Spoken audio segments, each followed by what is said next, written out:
And you can hear the oohs and ahs here in Kerrville, Texas, as totality is happening. There is complete darkness at the moment. As I look up, I don't see anything because of the cloud cover. But if those clouds were to part just for a second, I'm sure we would see full totality at this point in time, because it is completely dark here in Kerrville. The temperature has definitely dropped.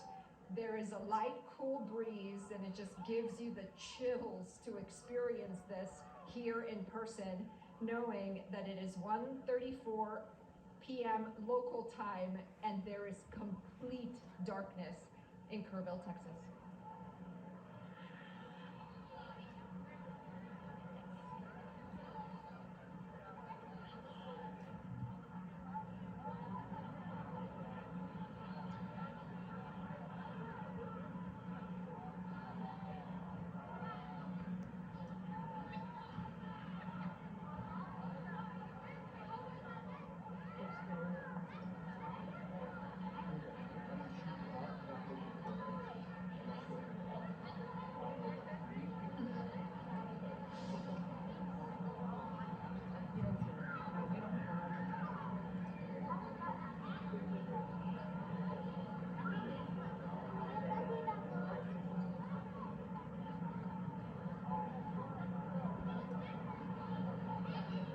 And if you're just joining us, we are in Kerrville, Texas, with maximum totality of the 2024 April 8th eclipse.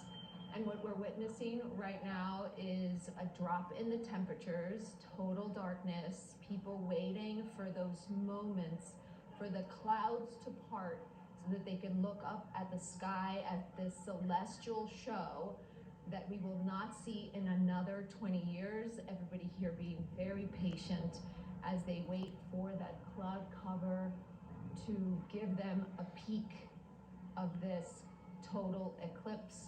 Again, there's this weird chill in the air right now as the temperature has dropped, and the colors all around us have a hue that I really cannot describe. It's just really magical. It's just a really magical moment.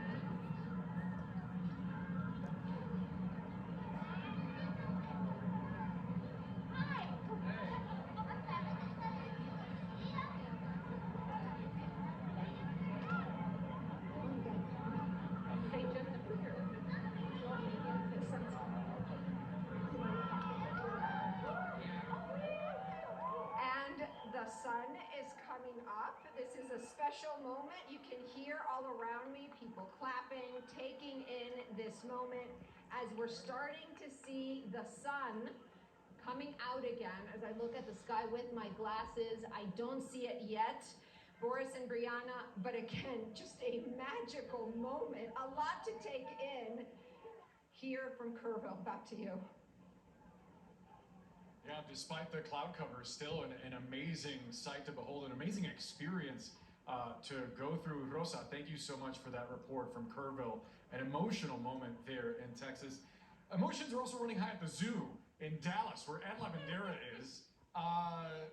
Ed, we hear there's some stuff going on with the animals. All right, man. Try to keep up with me here. So about 10 minutes ago, we started hearing like a lot of more bird chatter. Out in the distance out there, there's some guinea fowl that started running around and making, kind of crazy sounds. And then we actually saw one of the younger giraffes start galloping around. The zebra started chasing him. And then the ostriches got into the mix as well. So that was all kind of going on in the distance. Our friend Taboga, who you guys have known here for the last few hours, he's chill, cool as a cucumber, unfazed by what is happening. But take a look at the crowd here at the Dallas Zoo. They have sold more than twice the number of tickets they would normally sell for a Monday. And this is the crowd out here. Everybody looking up at the sky right now, as it is such a difficult twilight field to kind of describe. It's unlike any twilight you have seen, but everyone looking up. And if you look down on the ground, you can see the shadows that are cast by the light coming through the trees here at this point. I think we were talking about this earlier. So kind of really dramatic moments as we are just a few minutes away from totality. We're going to bring in Lisa Van Sleet with the Dallas Zoo to kind of give us a sense of what are you starting to hear. You're on the radio with everyone scattered around the zoo. What are you hearing from people right now? Yeah, right now we're getting some reports in the forest aviary, which is where we have several species of birds are going into their nesting areas like they would at nighttime. And the elephants are just over this tree line, so we can't totally see them from Yeah, but the elephants, they said they're being a lot more active during this time, just like we saw with the zebras and the giraffes and the ostrich, and then the ostrich who laid the eggs right as things were starting to Hold swell. on real quick. I forgot to tell you guys the best part. Literally seconds ago, right before we came on the air, if you look between those two tree trunks, there was an ostrich that laid an egg. And the ostrich was kind of standing over the egg for a moment, and she's kind of gone off elsewhere. I don't know where she went. I've lost track of her. Look, I can't tell you if she laid the egg at this particular time because of the eclipse or what the deal might be, but even the zoo folks here were kind of curious about the timing of it all, considering it happened as the birds were becoming much more active, much more loud here in the moments before totality. And as you can see, now the darkness is really starting to settle in. I feel like it is our final turn here to descend and slide into the darkness and the totality of all of this. So let's take a moment to kind of enjoy this moment.